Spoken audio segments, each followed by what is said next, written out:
It was a grisly scene. Just after dawn Saturday, former Iraqi dictator Saddam Hussein was executed by hanging in Baghdad. A video released on the internet, filmed on a cellular phone, showed men preparing to execute Saddam Hussein.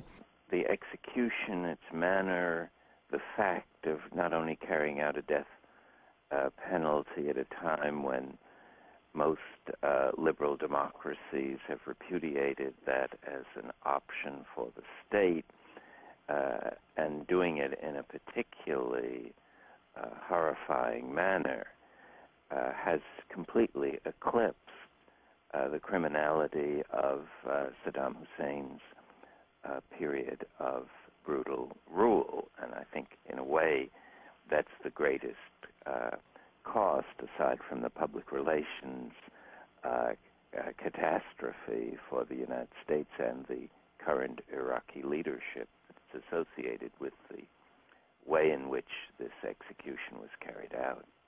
In Washington, Nancy Pelosi was elected Thursday to be the country's first female Speaker of the House, as the Democrats took control of both chambers of Congress for the first time in a dozen years.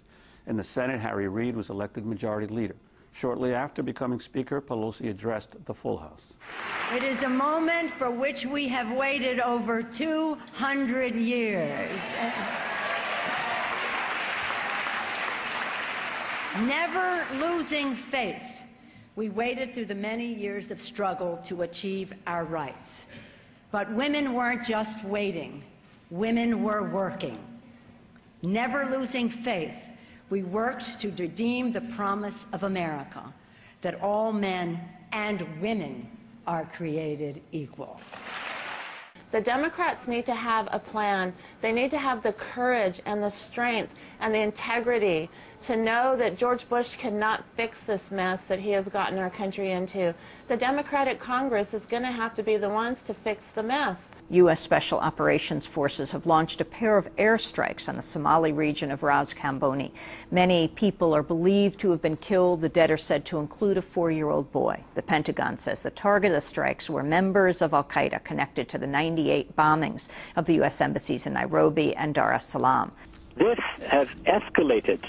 This war began basically by Ethiopia when they invaded Somalia. And it has opened, and this is what is so incredulous to me, and so incredulous that the U.S. has opened another front in the Muslim world. I do not understand what the intention is. The world does want to help the U.S. end terror, but the way the U.S. repeatedly is doing it, from Iraq and Afghanistan to now in Somalia, this will increase the amount of terrorism that exists in the world, and certainly in this region. So America will change our strategy to help the Iraqis carry out their campaign to put down sectarian violence and bring security to the people of Baghdad. This will require increasing American force levels. So I've committed more than 20,000 additional American troops to Iraq. The vast majority of them, 5 brigades, will be deployed to Baghdad. Sergeant Ron Cantu is an Army sergeant serving a second tour of duty in Iraq right now. He recently signed a petition to Congress known as an appeal for redress, calling for the withdrawal of U.S. troops. The appeal will be delivered to Capitol Hill next week. Any troop increase over here, it's just going to be more sitting ducks, more targets. Everything we're doing is reactive. People go out on patrols, and they're sitting ducks until somebody strikes first. There was a story relayed to me by somebody I know. Don't want to get into his name. A soldier was shot in the face, and nobody fired back because they couldn't see where it was coming from. This shows just how deeply the people of this country, including the people who wear the uniform of the United States military, how deeply people feel in their opposition to what the president has brought to us and to the people of Iraq. This war has to end. It never should have started. It was a war totally based on lies. It has to end. It has to end now. Now, the Bush administration's handling of the case of Maher Arar came under new scrutiny Thursday when Attorney General Alberto Gonzales appeared before the Senate Judiciary Committee, now controlled by the Democrats.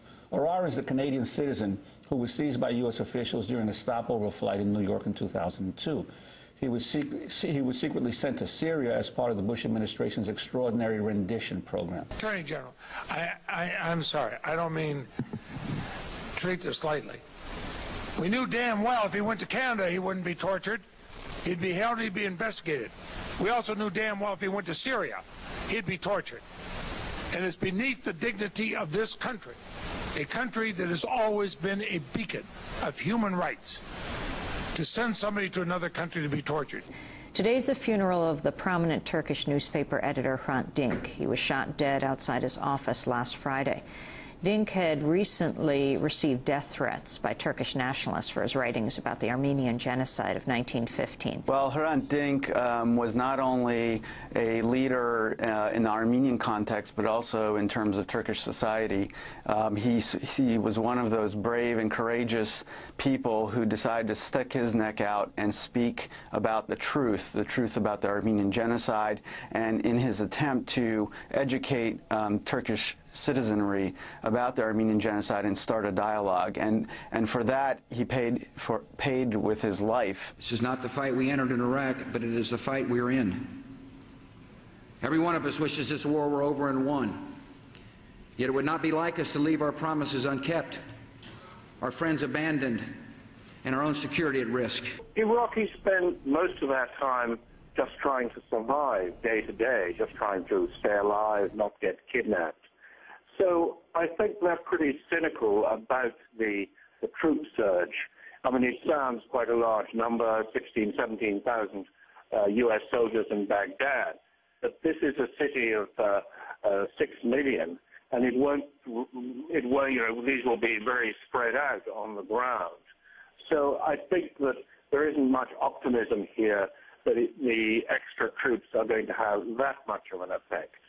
Well, the estimates varied from tens of thousands to 500,000 protesters who took to the streets of Washington, D.C. Saturday to call for an end to the war in Iraq. Veterans and military families joined lawmakers, peace groups, celebrities to urge Congress and President Bush to bring the troops home now. I'm here because I am sick of the lives wasted, the money squandered. It is time to bring our troops home and get down to sensible domestic and foreign policy.